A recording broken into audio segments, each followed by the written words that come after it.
আজকের যে ইভেন্টটা ছিল কক্সবাজার ম্যারাথন, তিনটা ক্যাটাগরি ছিল: 21 কিলোমিটার, 10 কিলোমিটার এবং 2 কিলোমিটার। Save the Kutubdia.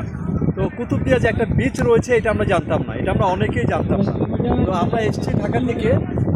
চমৎকার একটা আয়োজন ছিল ম্যারাথন, এবং গ্রামীণ জনপদ, এক পাশে সি বিচ আর অন্য পাশে যেটা ছিল লবণ যেটা চাষ করছে, পরিবেশটা ঠিক ওই রকম, মাঝখানে গ্রামীণ পরিবেশে দৌড়ানো এবং পাকা রাস্তা।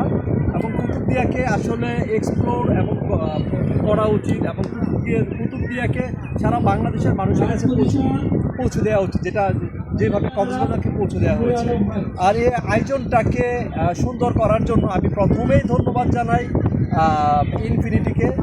ফ্যাশন জগতের, বাংলাদেশের ফ্যাশন জগতের অন্যতম একটা নাম ইনফিনিটি। এই ইনফিনিটিকে ধন্যবাদ এই টাইটেল স্পন্সর হওয়ার জন্য। এবং ইনফিনিটির যারা কর্ণধার, আমাদের এমডি স্যার, চেয়ারম্যান স্যার এবং মাননীয় আমাদের ভাইস চেয়ারম্যান স্যার, ওনাদেরকে ধন্যবাদ চমৎকার একটা আয়োজনের উদ্যোগ নেওয়ার জন্য। আমরা সবসময় চেষ্টা করেছি ইনফিনিটি শুধু একটা আমরা ফ্যাশনের কথা শুনেছি, এর পাশাপাশি এখন বিভিন্ন স্পোর্টসের সাথে তাদের ইনভলভমেন্ট এবং এইটাকে এনকারেজ করছে, যাতে ম্যারাথনের এখন আমরা যারা বিভিন্ন ছেলেপেলেরা বিভিন্ন ড্রাগের সাথে ইনভলভ হয়ে যাচ্ছে, যারা ড্রাগ থেকে দূরে সরে গিয়ে নিজেদেরকে সুস্থ রাখার জন্য রান করে। দৌড়টা আসলে সবার জন্য এখন গুরুত্বপূর্ণ, কারণ সুস্থতা সবার আগে জরুরি। আপনার বয়স 40 হয়ে গিয়েছে, বয়স 50 হয়ে গিয়েছে, 60 হয়ে গিয়েছে, বয়স একটা সংখ্যা মাত্র, বয়স একটা ইউনিক নাম্বার, এর থেকে বেশি কিছু না। আমরা দেখেছি কয়েকজন আপুদের যাদের এই 60+ তারা রান করেছে। আমরা কিছু ভাইয়াদের দেখেছি যাদের এই 70+ অলমোস্ট 80-র কাছাকাছি তারা রান করেছে। তো কেন তাহলে আপনারা না? আপনি যদি মনে করেন যে আমি কালকে থেকে শুরু করব, আজকে কেন না? সব সময় যে কথাটা বললাম, নিজে দৌড়ান, সুস্থ থাকেন, দৌড়ার কোনো বিকল্প নাই। আপনি সুস্থ থাকলে সমাজ, দেশ, পরিবার সবার জন্য করতে পারবেন। অসুস্থ হয়ে গেলে সবার বোঝা, তাই সুস্থতা জরুরি।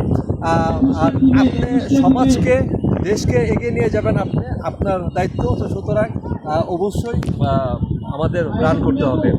আর সবার আগে ডেফিনেটলি বাংলাদেশ, যেহেতু আমাদের গতকাল আমাদের গেল স্বাধীনতা দিবস 26শে মার্চ। তো সবাইকে স্বাধীনতা দিবসের শুভেচ্ছা। এর পাশাপাশি কুতুবদিয়ার যারা রানিং কমিউনিটি, যারা চমৎকারভাবে আয়োজন করেছেন, তাদেরকে ধন্যবাদ।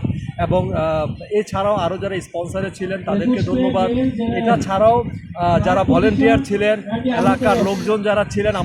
আমি আরেকটা কথা না বললে না, আমরা যখন রান করছিলাম রাস্তার দুপাশ থেকে অনেক পুরুষ মহিলা দাঁড়িয়ে তারা করতালি দিয়েছে, বাচ্চারা করতালি দিয়েছে। আমি ওদেরকে ধন্যবাদ জানাই, এবং এই কুতুবদিয়াবাসী যারা রয়েছেন তাদেরকে ধন্যবাদ জানাই। ক্যামেরা এবং ক্যামেরার পেছনে যারা কাজ করেছেন তাদেরকে ধন্যবাদ জানাই। ধন্যবাদ কুতুবদিয়াবাসী, লাভ ইউ কুতুবদিয়া।